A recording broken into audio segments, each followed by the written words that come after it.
artificial intelligence is so varied that every person within an organization might have a different opinion of the extensive of how you want to drive it to. Building a chatbot can be very simple. There is plenty of technologies out there that you can build it probably for free, or very, very complicated, or very sophisticated in terms of the learning approach about the technologies that you're using.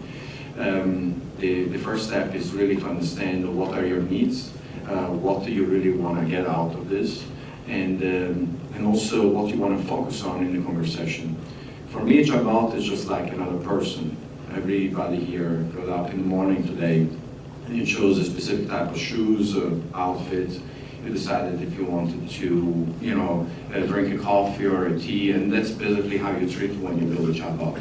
You decide how you want this chatbot to look like, feel like, and then interact with people.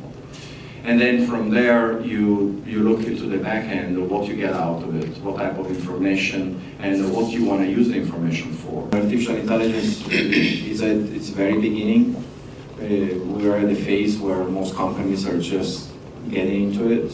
There is, obviously people want to increase profits and cut costs, but also, as you explained before, it gives you opportunity to optimize your work and to avoid doing some of the mundane jobs that actually are not really bringing people to do something more advanced and education, also from an in-company educational perspective.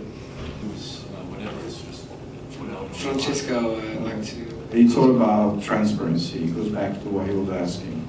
At the end of the year, you guys as a company, a corporation, you issue a report on your activities and how much money you're making and what you're investing and what you're spending and what corporate social responsibilities you support, etc., etc. All that is public, correct? Mm-hmm. Same thing should go with data.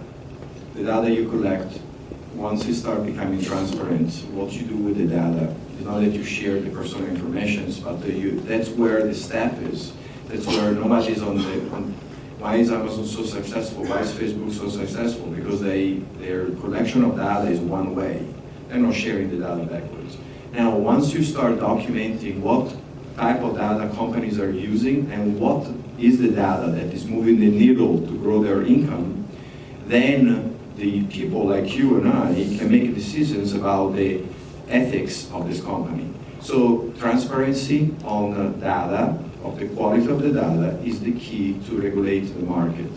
So once you go look at what happens with the other bank that was doing the bad thing with the W, and they were creating fake data. Once that came out, everybody was like, oh my God, the stock crashed till 9 yards. So it's all about transparency on what you do with the data. Simple as that.